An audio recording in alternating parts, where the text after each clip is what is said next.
యేసు రాజా వందనం, యేసు రాజా స్తోత్రం, యేసు రాజా ఆరాధన, యేసు రాజా మహిమ.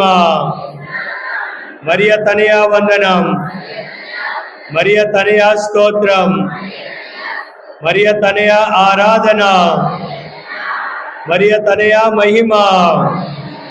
Praise the lord, praise praise praise the lord. Hosanna hosanna hosanna స్వామికి సతతం. హోసానా హోసానా హోసానా హోసానా స్వామికి సతతం. హోసానా హోసానా సానా హోసానా స్వామికి సతతం. హోసానా హోసానా హోసానా. Praise the Lord. ప్రియమైనటువంటి సహోదరి సహోదరులారా, మనము పవిత్ర వారములో ప్రవేశించాం. ఈ పవిత్ర వారం మ్రానుకొమ్మల ఆదివారం నుండి, శ్రమల ఆదివారం నుండి, మట్టల ఆదివారం నుండి ఈ పవిత్ర వారంలో అడుగుపెట్టి ముఖ్యంగా 3 ముఖ్యమైనటువంటి పండుగలు కొనియాడబోతూ ఉన్నాం. ఈ వారంలో క్రీస్తు ప్రభు రక్షణ కార్యములో ఆయన యొక్క సమయము ఆసన్నమైనది. సర్వ మానవాళిని రక్షించటానికి ఒక గొర్రె పిల్లల తనను తాను రిక్తుని చేసుకుని పరిసయ్యులు, ధర్మశాస్త్ర బోధకులు యూదుల చేత పట్టి బంధించబడి అనేకమైనటువంటి చిత్రహింసలను అనుభవించి శిలువకు అంటకొట్టి చివరికి 3వ దినాన తిరిగి మృత్యుంజయుడై తండ్రి యొక్క చిత్తాన్ని శిరసా వహించేటువంటి సమయం ఆసన్నమైనది. ఈ కొద్ది రోజులు ఇవి చాలా పవిత్ర దినాలు. మరి ఇటువంటి పవిత్ర దినాలలో ఈరోజు ప్రత్యేకంగా మనము మన పురవీధులలో, యెరూషలేము పురవీధులలో యేసు ప్రభుని ప్రజలు ఏ విధంగా హోసానా హోసానా అని ఆయనను ఎలుగెత్తి చాటి చెప్పారో, ఎలుగెత్తి పాడారో, ఈరోజు మనము కూడా యెరూషలేము పురవీధులలో ఉన్నటువంటి జనులతో పాటు మనము కూడా ప్రభుని జయ జయ గీతాలు పాడాం. పరిశుద్ధులు పరిశుద్ధులు పరమ పవిత్ర త్రియేక దైవమని, భూమండలం మధ్య ఉన్న భవదీయ మహిమలు మారు మ్రోగునని ప్రభుని మనము మన పురవీధులలో మహిమ గీతాలు పలికి ఈరోజు ఈ యొక్క దివ్య బలి పూజలో ఈ యొక్క దేవుని వాక్యాన్ని మనం ధ్యానించటానికి సిద్ధమవుతూ ఉన్నాం. అయితే ప్రియమైనటువంటి సహోదరులారా, ఈరోజు మనం విన్నటువంటి సుశేషపట్నం క్రీస్తు ప్రభు ఏ విధంగా శ్రమలను అనుభవించారు. క్రీస్తు ప్రభు శ్రమలను అనుభవించి తండ్రి చిత్తానికి తల వంచి తనను తాను గొర్రెపిల్లలాగా ఏ విధంగా అర్పించుకున్నాడో అన్నటువంటి వృత్తాంతాన్ని మనం ధ్యానించాం. అయితే ఈరోజు ప్రత్యేకంగా మనం ధ్యానించవలసినటువంటిది క్రీస్తు ప్రభు యొక్క రక్షణ కార్యములో ఒక జంతువుని ఆయన ఉపయోగించుకున్నారు. ఈ రక్షణ మార్గములో, ఈ రక్షణ చరిత్రలో ఈ యొక్క జంతువు ఏ విధమైనటువంటి ప్రప్రథమైనటువంటి తనకు దేవుడిచ్చినటువంటి ఆ యొక్క జీవితాన్ని దేవుని యొక్క సేవకై ఏ విధంగా అర్పించుకుందో, ఈరోజు మనము కూడా ఈ యొక్క జంతువుని ఆసరా తీసుకుని దానిలో ఉన్నటువంటి గుణగుణాలను మనం పరీక్షించి మన జీవితంలో కూడా అన్వయించుకోవడానికి ప్రయత్నిద్దాం. Praise the lord, praise the lord, praise the Lord. ఈ గాడిద పిల్ల క్రీస్తు ప్రభు రక్షకుడు ఎందుకని గాడిదను ఉపయోగించుకున్నాడు? ఏ జంతువుని ఎందుకని ఉపయోగించుకోలేదు? అన్నిటికన్నా శక్తి కలిగినటువంటిది గుర్రం. మరి గుర్రాన్ని ఎందుకని రాజులకు రాజు అయినటువంటి యేసయ్య ఎందుకని ఉపయోగించుకోలేదు? గాడిదను మాత్రమే ఎందుకు ఉపయోగించుకున్నాడు అని మనము ఒక్కసారి ఆలోచిస్తే, ఇక్కడ దేవుని వాక్యం చెప్తూ ఉంది. రాజుల మొదటి గ్రంథము 1వ అధ్యాయము 33వ వచనంలో దావీదు కుమారుడైనటువంటి రాజుల మొదటి గ్రంథము 1వ అధ్యాయము 33వ వచనం, రాజు వారితో,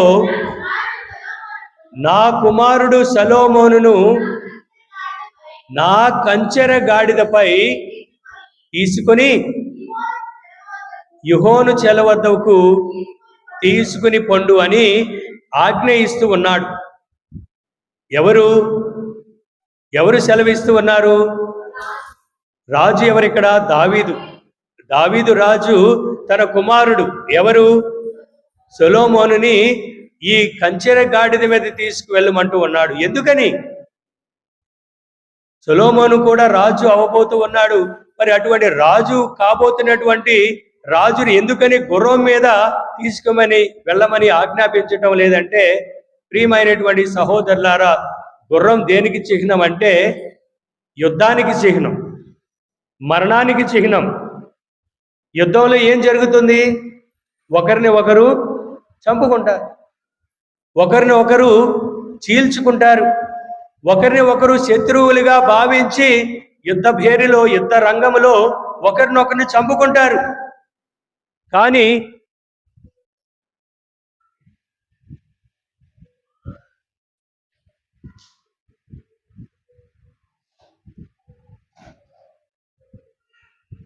praise the lord, praise the lord, praise the lord.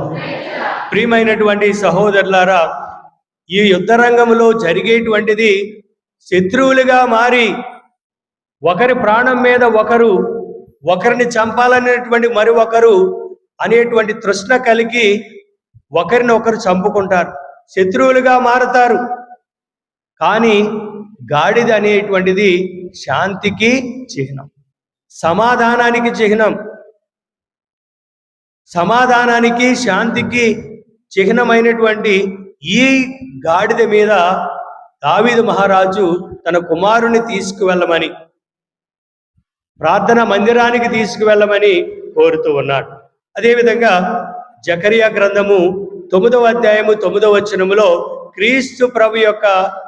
క్రీస్తు ప్రభుని గురించి ఆనాడే జకరియా ప్రవచించాడు. ఏమని ప్రవచించాడు? సీమోను కుమారి మిగులు సంతోషించుము, యెరూషలేము కుమారి నువ్వు ఆనందనాదనములతో గంతులు వేయము. అదిగో నీ రాజు నీ చెంతకు వస్తూ ఉన్నాడు, అతడు విజయుడు, జయశీలుడై విజయము చేయును, కానీ వినయాత్ముడై. చూడండి, గాడిద మీద ఎక్కి వచ్చుచున్నాడు. Praise the lord. గాడిద ప్రభు ఎందుకని ఉపయోగించుకున్నాడంటే, గాడిద దేనికి చిహ్నం? వినయానికి, శాంతికి, సమాధానానికి, ఆనందానికి చిహ్నం. ప్రియమైనటువంటి సహోదరులారా, అందు నిమిత్తమే ప్రభు ఈరోజు ప్రత్యేకంగా ఈ యొక్క గాడిదను ఆయన ఎక్కి యెరూషలేము పుర ప్రదేశాలలో పయనిస్తూ ఉన్నాడు అని మనము గ్రహించాలి. ఈ గాడిద పిల్ల నుండి మనం కొన్ని విషయాలు నేర్చుకుందాం, కొన్ని పాఠాలు నేర్చుకుందాం. ప్రియమైనటువంటి సహోదరులారా, లూకా సువార్త 19వ అధ్యాయము 30వ వచనం మనం చూసినట్లయితే, లూకా సువార్త 19వ అధ్యాయము, మీరు ఎదుటనున్న ఒక గ్రామానికి వెళ్ళిన వెంటనే మీరు అచట కట్టివేయబడినటువంటి ఒక గాడిద పిల్లను చూచెదరు. చాలు. Praise the lord, praise the Lord. ప్రియమైనటువంటి సహోదరులారా, ప్రభు ఎందుకని ఈ గాడిద పిల్లను ఆయన తన యొక్క రక్షణ కార్యములో ఉపయోగించుకున్నాడో మనం దాని యొక్క లక్షణాలు ఏమిటో, దాని యొక్క విలువ ఏమిటో మనము గ్రహించాం. అయితే ఇద్దరు శిష్యులను పక్కనున్నటువంటి గ్రామానికి ప్రభు పంపుతూ, మీరు వెళ్ళండి, మీరు వెళ్ళినప్పుడు మీరు గ్రహించేది ఏమిటి? ఏమని ప్రభు చెప్తూ ఉన్నాడు? అక్కడ కట్టివేయబడినటువంటి ఒక గాడిద పిల్ల. Praise the lord, praise the lord. మరి కట్టివేయబడినటువంటి యొక్క గాడిద పిల్ల ప్రభుకి ఏ విధంగా రక్షణ కార్యములో ఉపయోగపడుతుందా? కట్టివేయబడినటువంటి ఈ యొక్క గాడిద పిల్ల ఉపయోగపడుతుందా? పడదు. అది కట్టివేయబడి ఉంది, తాళ్ళు చేత కట్టివేయబడి ఉంది. ప్రియమైనటువంటి సహోదరులారా, గాడిద పిల్ల ఏ విధంగా అయితే కట్టివేయబడి ఉందో, క్రీస్తు ప్రభు యొక్క అనుచరులమైనటువంటి మనము, క్రీస్తు ప్రభు శిష్యులమైనటువంటి మనము, క్రీస్తు ప్రభులో జ్ఞానస్నానం తీసుకున్నటువంటి మనము, జన్మ పాపము నుండి కర్మ పాపము నుండి తొలగింపబడినటువంటి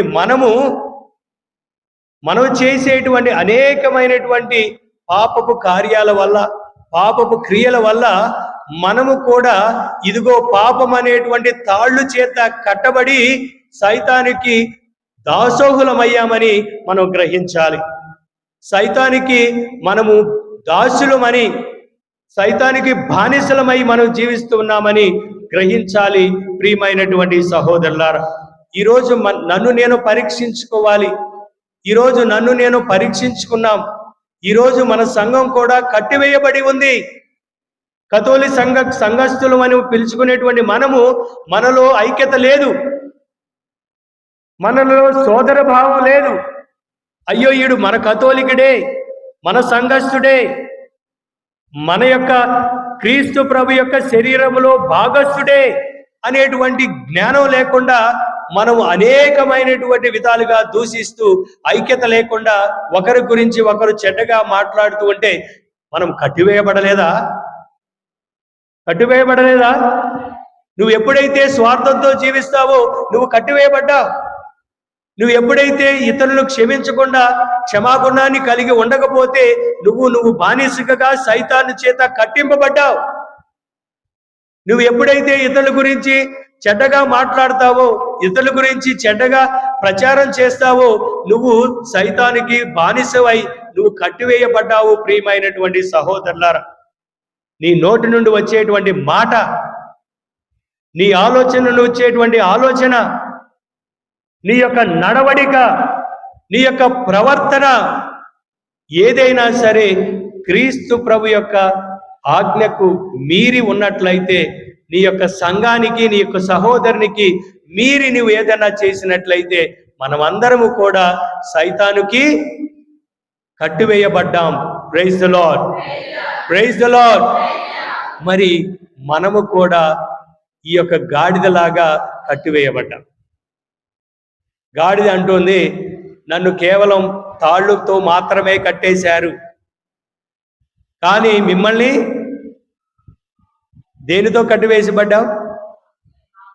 సైతాను యొక్క పాపాలు, ప్రలోభాలు అనేకమైనటువంటి ద్వారా కట్టివేయబడ్డారు అని ఈ యొక్క గాడిద పిల్ల మనల్ని ఎగతాళి చేస్తూ.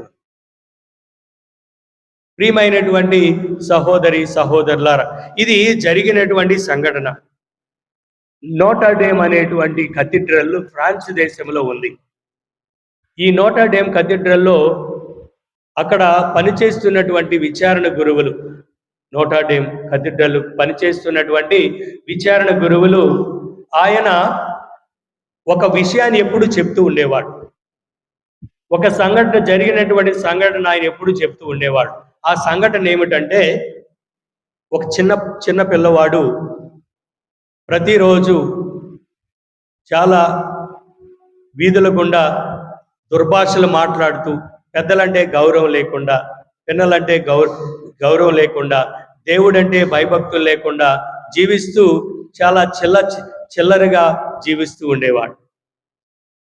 అలా క్రమేపీ చిన్న చిన్న తప్పులు చేస్తూ ఒక గజ దొంగగా మారాడు. ఇతరుల్ని దూషించటం, దొంగతనం చేయటం, తన ఇష్టారాజ్యముగా మారడం జీవిస్తూ ఉండేవాడు. ఒకరోజు ఒక విచారణ గురువు అటు వెళుతూ ఉంటే ఆయన్ను మందలించాడు. నువ్వెందుకని ఈ విధంగా మారావు? దేవుని యొక్క బిడ్డవు నువ్వు. దేవుడు నిన్ను ప్రేమిస్తూ ఉన్నాడు. నీకోసం ఆయన శిలువలకు అంటగొట్టబడి మరణించాడు అని చెప్పినా ఆయన పట్టించుకోలేదు. నాకు దేవుడు లేడు, తల్లిదండ్రులు లేడు, దేవుడు అంటే భయభక్తులు లేవు, నేను ఆయనంటే నాకు ఎవరూ తెలియదు అని అనేక రకాలుగా దూషిస్తూ ఉన్నాడు. చివరికి ఆ గురువు అన్నాడు, సరే, దేవుడు నీకోసం మరణించాడు, నిన్ను రక్షించడానికే మరణించాడు అని నువ్వు ఒప్పుకోవటం లేదు కాబట్టి నువ్వు దేవాలయానికి వచ్చి యేసు ప్రభు యొక్క శిలువ వంక చూస్తూ ఆయన కనులలో కన్ను పెట్టి నువ్వు ఈ వాక్యాన్ని చెప్పు. క్రీస్తు ప్రభు నా గురించి ఆయన శ్రమలు పడలేదు, ఆయన నా గురించి మరణించలేదు అని ప్రకటించు అని చెప్పాడు.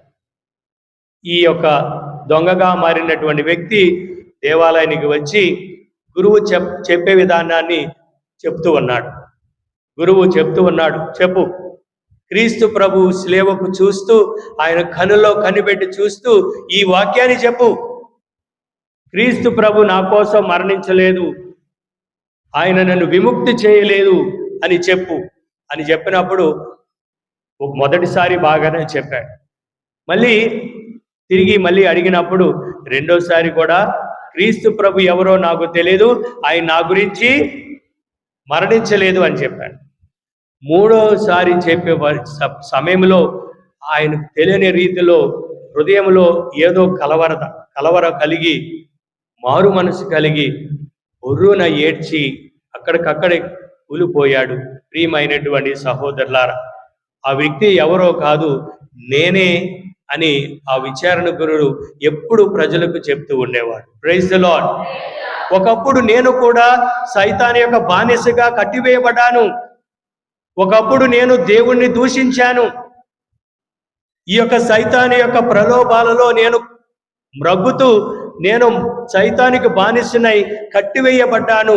కానీ ఇప్పుడు నేను క్రీస్తు ప్రభు యొక్క రక్తం చేత కడగబడి క్రీస్తు ప్రభులో జ్ఞాన స్నానం తీసుకుని క్రీస్తు ప్రభులో నూతనత్వాన్ని నేను పొంది ఇదిగో మీ మధ్య నుంచుని ఇక్కడ నేను దేవుని యొక్క సందేశాన్ని బోధిస్తూ ఉన్నాను.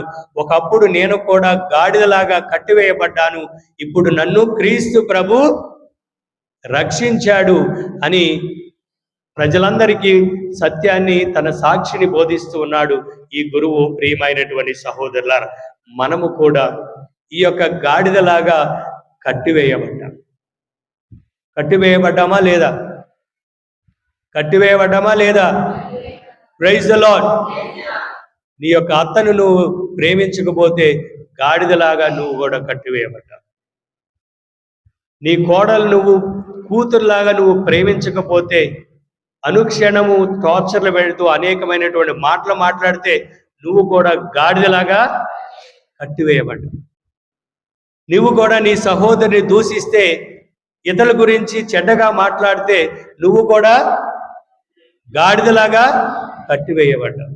ఆలోచించండి ప్రియమైనటువంటి సహోదరులారా, నేను గాడిదలాగా కట్టివేయబడ్డానా లేదా? మరి గాడిదలాగా కట్టివేయబడ్డానంటే విముక్తి పొందాలంటే మరి నేనేం చెయ్యాలి? గాడిదను విప్పింది ఎవరు? ప్రభు ఏమని చెప్తూ ఉన్నాడు? లూకాసు సువార్త 19వ అధ్యాయము 34వ వచనములో, ప్రభు నాకు దీనితో పని ఉన్నది అని చెప్పి దానిని ప్రభు దానితో పని ఉన్నది అని చెప్పి దానిని విప్పి ప్రభు దగ్గరికి తోలుకొని వచ్చారు. ప్రియమైనటువంటి సహోదరులారా, మనము ఈ యొక్క పాప బాంధము నుండి, ఈ యొక్క సైతాను యొక్క బానిసత్వం నుండి మనల్ని మనం విముక్తి చేసుకోవాలంటే మనం ఏం చెయ్యాలి? మళ్ళీ మనం విముక్తి చేసుకోవాలంటే ప్రభు మనకిచ్చినటువంటి దివ్య సంస్కారం ఏమిటది? ఏమిటి? పాప సంకీర్తన.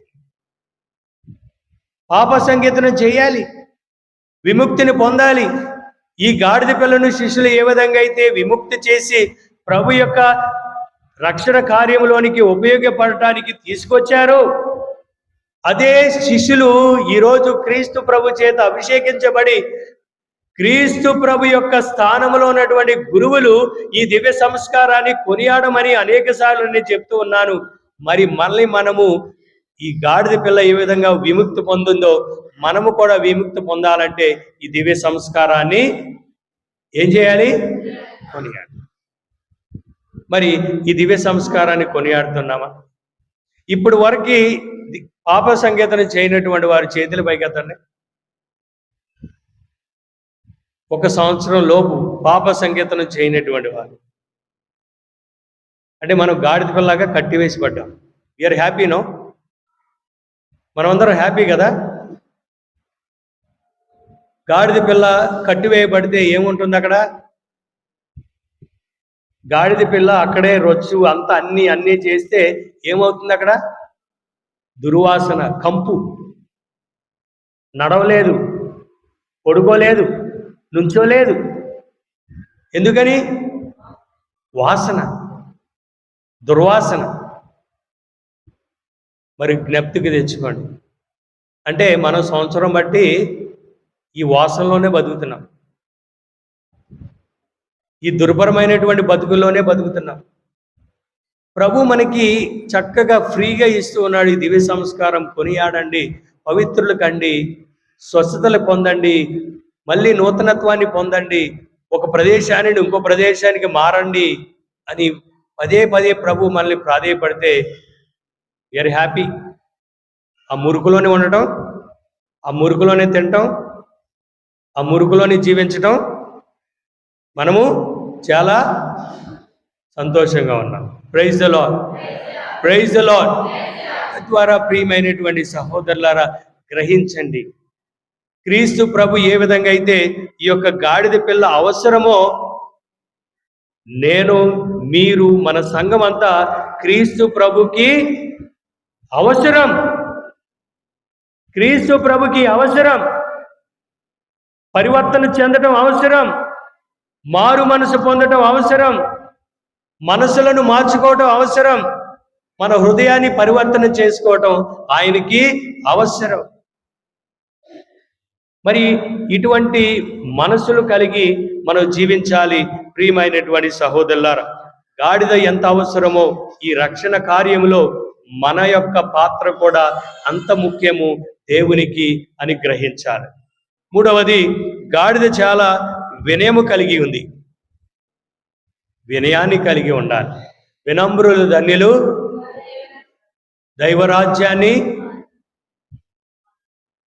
దైవరాజ్యాన్ని పొందుతారు. మనం ఎంత వినయంగా ఉంటే దేవుని సన్నిధిలో చేరతాం. మనం ఎంతగా వినయంగా ఉంటే దేవుని పవిత్రతను మనం కనుక్కుంటాం. తద్వారా ఈ గాడిద పిల్ల ఏ విధంగా అయితే వినయముగా దేవుని యొక్క కార్యమునికి శిరస వహించి గాడిద పిల్ల తీసుకొచ్చినప్పుడు వినయంగా ఉంది. యేసు ప్రభు దానిపై కూర్చున్నప్పుడు కూడా చాలా తన పని తాను చేసుకుంటూ వినయముగా తన కార్యంలో ముందుకు వెళ్ళింది. ఆ విధంగా మనము కూడా వెళ్ళాలి. ప్రియమైనటువంటి సహోదరులారా, గాడిద ఒక సామాన్యమైనటువంటి జంతువు, ఒక సామాన్యమైనటువంటి జంతువు. ఎవరు దానిని పెంచుకోరు, ఎవరు దానిని ఇష్టపడరు, ఎవరు దాని మీద మోజుపడరు. పెంచుకోవాలి అనేటి విధంగా ఒక సామాన్యమైనటువంటి జంతువు. మరి ప్రభు ప్రత్యేకంగా ఎన్నుకొని ఒక పవిత్రమైనటువంటి కార్యానికి ఎన్నుకోబడినటువంటిది మనల్ని కూడా, సామాన్యమైనటువంటి మనల్ని కూడా ప్రభు ఎన్నుకుంటూ ఉన్నాడు. తన యొక్క రాజ్యములో తన యొక్క సందేశాన్ని ప్రజలకు విన్నవించుకోవటానికి, మన జీవితాల ద్వారా ఈ యొక్క సంఘాన్ని మార్చటానికి ప్రభు మనం ఎన్నుకున్నాడు. అందుకని ప్రభు మనల్ని మీరు భూమికి ఉప్పు వలె ఉన్నారు. ఉప్పు తన ఉప్పదనాన్ని కోల్పోతే దానిని తిరిగి పొందలేదు, కాళ్ళతో తొక్కి దానిని పడవేస్తారు. అదేవిధంగా మన యొక్క ఈ యొక్క సాధారణమైనటువంటి జీవితాన్ని జీవిస్తూ ఉప్పు వలె అందరికీ మంచిగా టేస్ట్గా ఉండటానికి, మంచి మాటలు మాట్లాడటానికి, సమాధానంగా ఉండటానికి, సఖ్యతగా ఉండటానికి మనం ప్రయత్నించాలి. అదేవిధంగా గాడిద పిల్ల విధేయించింది. విధేయత చాలా ముఖ్యం. విధేయత కలిగి ఉండాలి. వినయము, విధేయతలు చాలా ముఖ్యమైనటువంటి సుగుణాలు. మరి నేను నా తల్లిదండ్రులకు విధేయత కలిగి జీవిస్తూ ఉన్నానా? నేను నా భర్తకు విధేయత కలిగి జీవిస్తూ ఉన్నానా? నేను నా భార్యకు విధేయత కలిగి జీవిస్తూ ఉన్నానా? నేను నా సంఘానికి విధేయత కలిగి జీవిస్తూ ఉన్నానా? నేను నా విచారణ గురువుకి విధేయత కలిగి నేను జీవిస్తూ ఉన్నానా? నా యొక్క కార్యాలలో, నా యొక్క దేవుని యొక్క ఈ యొక్క సంఘ కార్యాలలో నేను విధేయతగా నా పనిని నేను సద్వినియోగం చేస్తూ ఉన్నానా లేదా అని ప్రతి ఒక్కరూ గమనించి దానికి అనుగుణంగా అడుగులు వేయాలని మనం ఈరోజు గ్రహించాలి. చివరిగా ప్రియమైనటువంటి సహోదరులారా, గాడిద పిల్ల ప్రభు సేవలో తరించింది, మౌనంగా తరించింది, తన పనిని తాను నిర్వర్తించింది మౌనంగా. మనం కూడా దేవుని సేవలో మౌనంగా మనము తరించిపోవాలి. మన కర్తవ్యాన్ని మనము నెరవేర్చాలి. స్వార్థంతో, అసూయతో మనం జీవించకుండా, పేరు ప్రఖ్యాతుల కోసం జీవించకుండా. ఈ గాడిద ఎప్పుడు గంతులేయలేదు. యేసయ్య లోకరక్షకుడు నా మీద పయనించాడు, నా మీద కూర్చుని యెరూషలేము ప్రాంతంలో పురవీధుల్లో గుండా పయనించాడని గంతులు వేయలేదు. గర్వంతో తోలనాడలేదు. వినయము కలిగి, విధేయత కలిగి ఏ విధంగా ఉందో మనము కూడా ప్రియమైనటువంటి సహోదరులారా, పేరు ప్రఖ్యాతుల కోసం కాదు, మనము వినయముతో, విధేయతతో మన యొక్క జీవితాన్ని కొనసాగించి ఈ యొక్క గాడిద పిల్ల ఏ విధంగా అయితే ఉపయోగపడిందో దేవుని యొక్క రక్షణ కార్యములో నన్ను ప్రభువా వాడుకో అని ఈరోజు దివ్య బలి పూజలో ప్రార్థన చేద్దాం. పితా, పుత్ర, పవిత్రాత్మ నామమున